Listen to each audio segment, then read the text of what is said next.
Fish and Game says sometime this year, someone likely released goldfish into Heagle Pond in Hailey.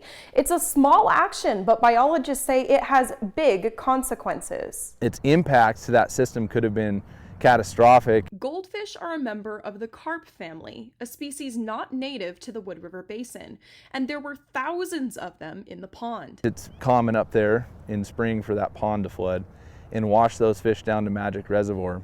They could have established, they're highly fecund, meaning that they reproduce rapidly. If the goldfish were allowed to reproduce, it would mean they'd beat out native species for food and space. At many different levels, bringing or introducing an invasive species into Idaho waterways just has very detrimental impacts. Just one of those impacts, sport fishing. The Big Wood River is renowned for, some of the highest trout densities for wild trout in the state, definitely in our region. For the communities that rely on the tourism sport fishing brings, it's a serious issue. Having any sort of impact to that fishery, not only from an economic standpoint for the county in the valley up there, but also from a ecological standpoint and a conservation standpoint to that wild trout population, as well as our sport fishery down below. Because of the huge downstream risk, Fish and Game applied a special chemical to the pond called rotenone to kill the invasive species before it gets out of control. And it coats gills of fish, and so they can't uptake oxygen anymore. So all fish in there